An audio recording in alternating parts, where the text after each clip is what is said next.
அனைவருக்குமே வணக்கம். சற்று முன் கிடைத்திருக்கக்கூடிய ஒரு மிக மிக முக்கியமான செய்தி ஒன்று வெளியாகி உள்ளது.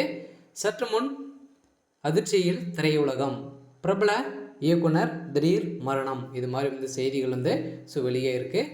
சற்று முன் பார்த்தீங்கன்னா ஒரு பிரபலம் வாய்ந்த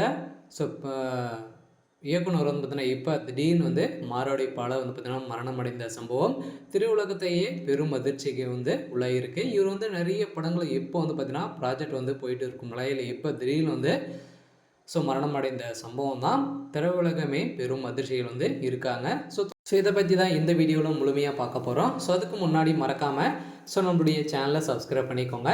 ஸோ வாங்க வீடியோக்குள்ளே போகலாம். ஸோ பிரபல இயக்குனர் சங்கர் தயாள் அவர்கள் பார்த்தீங்கன்னா இப்போ சகுனி திரைப்படத்துடைய இயக்குனராக இருந்தார் இல்லையா. ஸோ இவர் தான் பார்த்தீங்கன்னா இப்போ திடீர்னு மாரடைப்பு ஏற்பட்டு அங்கு மருத்துவமனைக்கு போகிற வழியிலே பார்த்தீங்கன்னா திடீர்னு மரணம் அடைந்த சம்பவம் தான் பெரும் அதிர்ச்சிக்கு உள்ளாகியிருக்கு. இருந்தாலும் ஏற்கனவே தமிழ் சினிமாவில் முன்னணி இயக்குனர் மாரடைப்பால் உயிரிழந்த சம்பவம் ரசிகர்களை அதிர்ச்சி அடைய உள்ளது.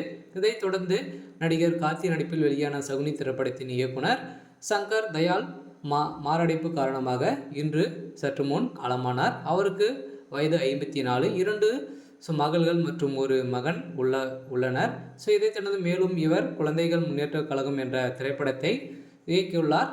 அதற்கான பத்திரிகையாளர் செய்தியாளர் மற்றும் சந்திப்பு இன்று நுங்கம்பாக்கத்தில் இருக்கும் மார்க் ஸ்டுடியோவில் பார்த்தீங்கன்னா ஏற்பட்டிருந்த நிலையில் அந்த நிலையில் ஏற்பட்ட திடீர்னு மாரடைப்பில் காரணமாக அவர் சிகிச்சை பலனின்றி உயிரிழந்ததாக ஒரு பரபரப்பான செய்தி வெளியாகி வரும் நிலையில் அதற்கு இந்த இடத்தில் நெஞ்சுவலி ஏற்பட்ட ஒரு நிலையில் இதையடுத்து அருகில் இருந்த மருத்துவமனை அழைத்து செல்லப்பட்ட வழியிலே மரணமடைந்த சம்பவம் அவருடைய குடும்பத்தினருக்கு பார்த்தீங்கன்னா பெரும் அதிர்ச்சியை ஏற்படுத்தியிருக்கு. இதன் பிறகு குளந்தூரில் உள்ள பிரசாத் மருத்துவமனையில் அழைத்து சென்றிருந்த நிலையில் அங்கு சென்ற பார்க்கையில் ஏற்கனவே மரணம் அடைந்து விட்டார் என மருத்துவர்கள் கூறியிருக்கும் நிலையில் இப்போ சென்னையில் மிகப்பெரிய கலவரங்கள் வெடித்து வரும் நிலையில் திரையுலகமே பெரும் அதிர்ச்சியில் தான் இருக்காங்க.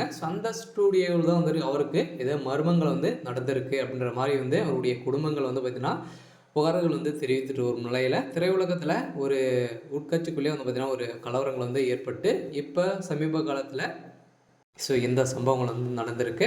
இதனால் திரையுலகத்தில் ஒரு முன்னோடியாக இருந்த ஒரு இயக்குனரே பார்த்தீங்கன்னா இப்போது நல்ல படங்களை கொடுக்கக்கூடிய ஒரு இயக்குனர் பரிதாபமாக பார்த்தீங்கன்னா அவர் உயிரிழந்திருக்காரு. இருந்தாலும் அவருடைய குடும்பத்துக்கு முதல்வர் ஸ்டாலின் அவர்கள் என்ன செய்ய போகிறாரு அப்படின்றது தான் கேள்விக்குறியாக இருக்குது. இருந்தாலும் என்ன நடக்க போகுது அப்படின்றத வெயிட் பண்ணி பார்க்கலாம். இது மாதிரி செய்திகளை தெரிஞ்சுக்கணும் அப்படின்னா மறக்காமல் நம்மளுடைய சேனலை சப்ஸ்கிரைப் பண்ணிக்கோங்க. தேங்க்யூ.